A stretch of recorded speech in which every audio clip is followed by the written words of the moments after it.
Où en es-tu avec Mérimée? Il me doit 10 sous. Tiens, s'étonnait l'aîné. Oui, repartait le cadet, mais moi je redois 3 francs. Sur qui? Sur un Victor Hugo. Quel volume? Chansons des rues et des bois, et je ne sais quoi d'autre. Ah, le chameau! Et encore, triomphait l'aîné, tu as dû lire ça à la va-vite, verse les 3 francs. Où veux-tu que je les prenne? Je n'ai pas le sou. Demande à maman. Oh! Demande à papa. Dis-lui que c'est pour acheter des cigarettes et que tu les lui demandes en cachette de maman, il te les donnera. Mais s'il ne me les donne pas? Alors à l'amende, 5 sous pour le retard.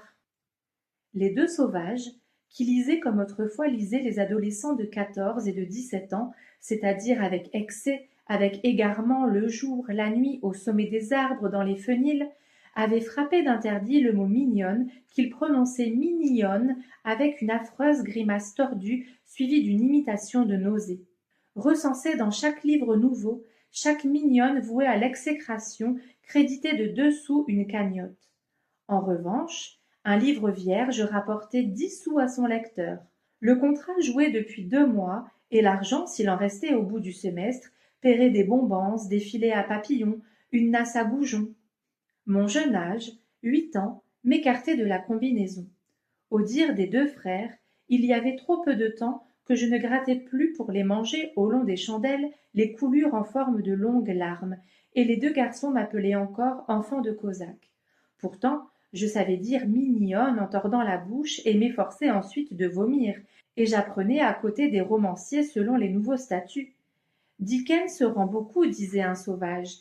Dickens ne devrait pas compter, rechignait l'autre, c'est une traduction, le traducteur nous empile. Alors, Edgar Poe non plus ne compte pas. Le bon sens commanderait d'exclure aussi les livres d'histoire, qui payent 10 sous à coup sûr. La Révolution n'est pas mignonne, beuh. Charlotte Corday n'est pas mignonne, beuh. Mérimée devrait être exclue en tant qu'auteur de la chronique de Charles IX. Alors, qu'est-ce que tu fais du collier de la reine? Il joue, c'est du roman pur. Et les Balzac sur Catherine de Médicis?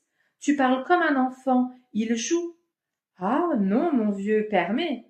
Mon vieux, je fais appel à ta bonne foi, tais-toi, on marche dans la rue. Ils ne se disputaient jamais. Allongés sur le faîte du mur, ils y cuisaient au soleil d'après-midi, discutaient avec feu et sans injure, et me concédaient une portion de la dalle faîtière, doucement inclinée. De là nous dominions la rue des Vignes, venelle déserte qui menait au jardin potager éparpillé dans le vallon du Saint-Jean. Mes frères se taisaient subtilement au plus lointain bruit de pas, épousaient le mur en s'aplatissant et tendaient le menton au-dessus de l'ennemi originel, leur semblable. Ce n'est rien, c'est Chebrier qui va à son jardin, avertit le cadet. Ils oublièrent un moment leur débat et laissèrent passer sur eux, l'heure encore chaude, la lumière oblique. D'autres pas, nets et vifs, sonnèrent sur les silex bossus.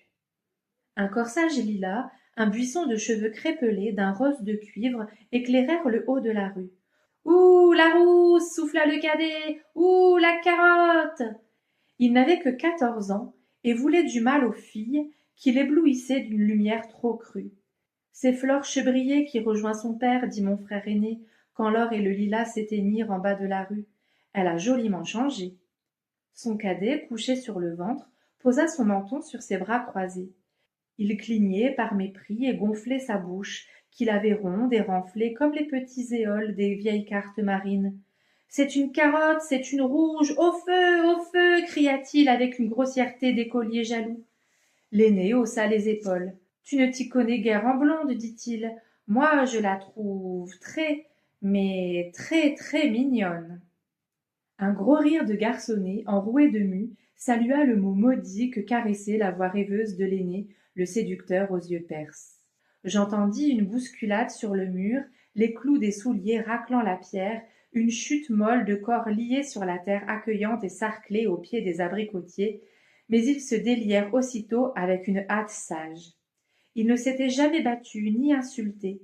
Je crois qu'ils savaient déjà que ce bouquet de cheveux roux, ce corsage lilas, merveilles accessibles, ne devait pas compter parmi leurs enjeux indivis, leurs délectations baroques et pudiques.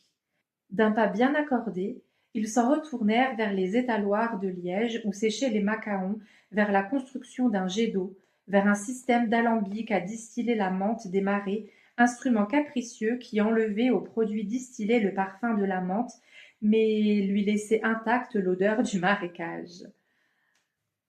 Leur farouche humeur n'était pas toujours innocente.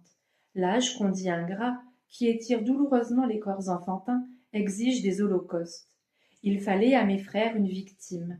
Ils élurent un camarade de collège que les vacances ramenaient dans le canton voisin. Mathieu M. n'avait point de défaut, ni de grands mérites.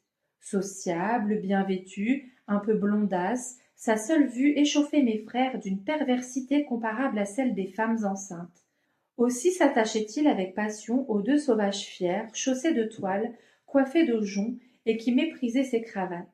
L'aîné n'avait que rigueur pour ce fils de tabellion, et le cadet, par imitation et renchérissement, effilochait son mouchoir, retroussait son pantalon déjà trop court, pour accueillir Mathieu M., ganté, qui descendait de son tricycle. J'ai apporté la partition des noces de Jeannette, criait de loin l'affectueuse victime, et l'édition allemande des symphonies de Beethoven à 4 mains. Sombre, l'aîné, le barbare au frais visage, toisait l'intrus, banal enfant des hommes que rien n'obscurcissait, qui ne portait en lui ni vœu de solitude, ni intolérance, qui se troublait sous son regard et mendiait. Tu veux faire un peu de 4 mains avec moi? Avec toi, non. Sans toi, oui. Je tournerai les pages alors. L'un soumis, l'autre inexplicablement malveillant et chargé d'orage, ils souffraient d'incompatibilité. Mais Mathieu M., patient comme une épouse rudoyée, ne se lassait pas de revenir. Un jour, les sauvages prirent le large dès le déjeuner, ne rentrèrent que le soir. Ils semblaient las, excités, et ils se jetèrent tout fumant sur les 2 vieux canapés de reps verts. D'où venez-vous dans cet état demanda notre mère. De loin, répondit avec douceur l'aîné. Mathieu est venu, il a paru surpris de ne pas te trouver. C'est un garçon qui s'étonne d'un rien. Quand ils furent seuls avec moi, mes 2 frères parlèrent. Je ne comptais guère, et d'ailleurs, ils m'avaient élevé à ne point trahir. Je sus que, cachés dans un bois qui surplombe la route de Saint-F, ils n'avaient pas, au passage de Mathieu, révélé leur présence. Je m'intéressais assez peu à des détails qu'ils ressassaient. Quand j'ai entendu le grelot de son tricycle, commençait le cadet, je l'ai entendu de plus loin que toi, va. Pas sûr. Tu te souviens du moment où il s'est arrêté juste sous notre nez pour s'essuyer? Il dialoguait, presque bas, couché, les yeux au plafond. L'aîné s'agita. Oui, cet animal, il regardait à gauche et à droite comme s'il nous flairait. Ça, mon vieux, c'est fort, hein? C'est curieux. C'est nous qui l'avons arrêté en le regardant, hein? Il avait l'air tout gêné, tout chose. Les yeux de l'aîné noircissaient. Ça se peut. Il avait sa cravate écossaise.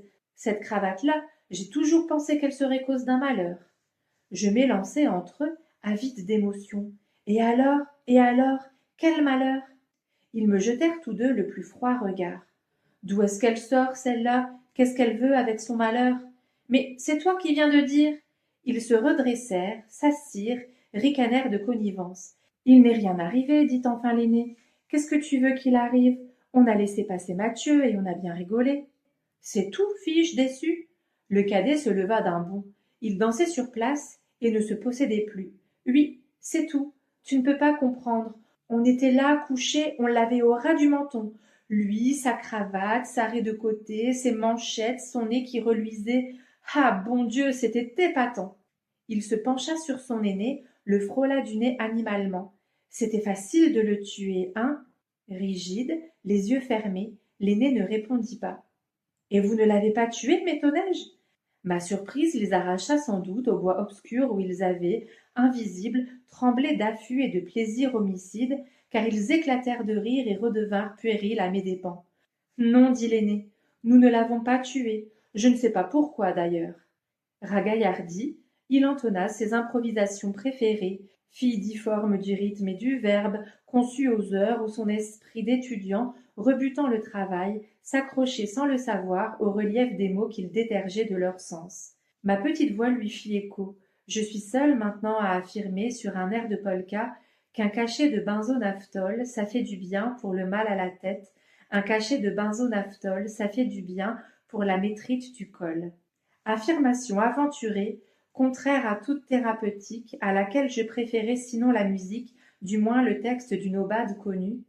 Le baume analgésique du pharmacien Binguet est très distingué. Quand on se l'applique, on se sent lagué, etc.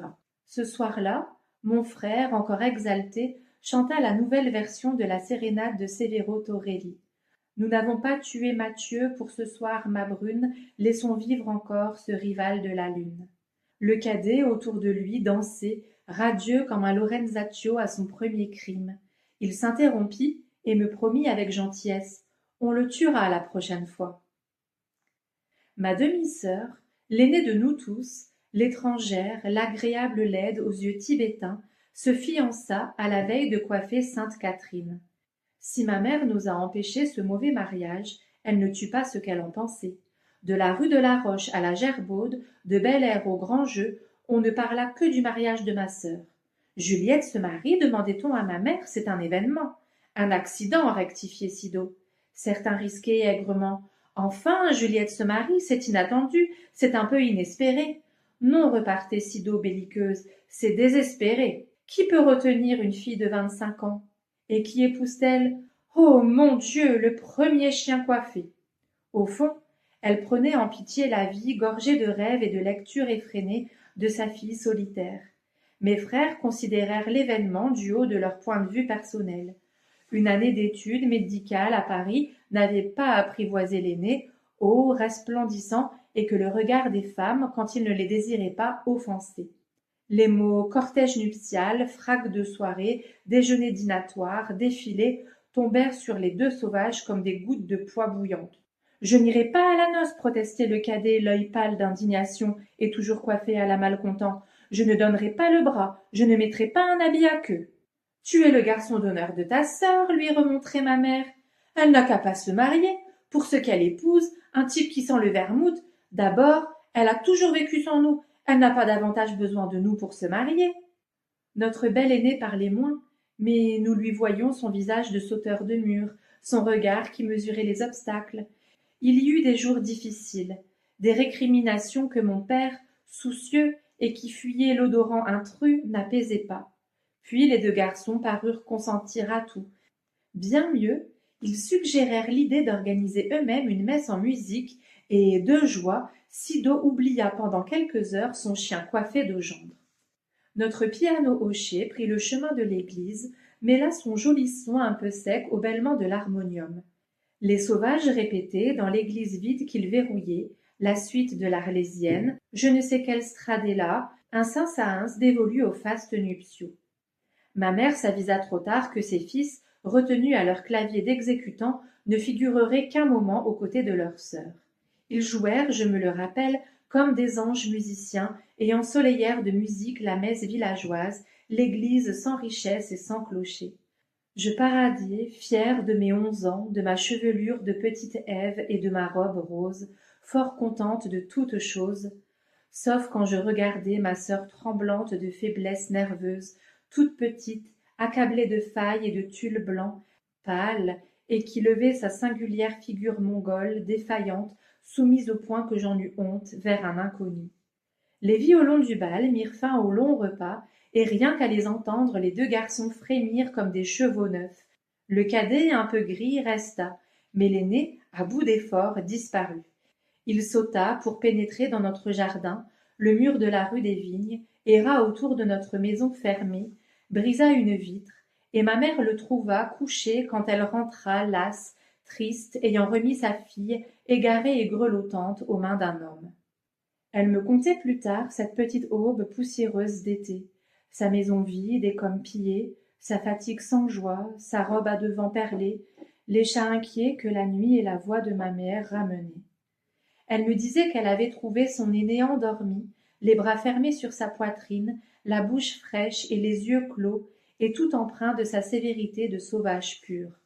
Songe donc, c'est pour être seul, loin de ces gens en sueur, pour être endormi et caressé par le vent de la nuit, qu'il avait brisé un carreau. Y eut-il jamais un enfant aussi sage? Ce sage, je l'ai vu 100 fois franchir la fenêtre d'un bond réflexe à chaque coup de sonnette qu'il ne prévoyait pas. Grisonnant, tôt vieilli de travail, il retrouvait l'élasticité de son adolescence pour sauter dans le jardin, et ses fillettes riaient de le voir. Ces accès de misanthropie, encore qu'il les combattît, lui creusaient le visage. Peut-être qu'il trouvait captif son préau chaque jour plus étroit, et qu'il se souvenait des évasions qui, jadis, le menaient à un lit d'enfant où il dormait, demi-nu, chaste et voluptueusement seul. Et voilà, Sido, c'est terminé. La prochaine fois, on va commencer le recueil de nouvelles Les Vrilles de la Vigne.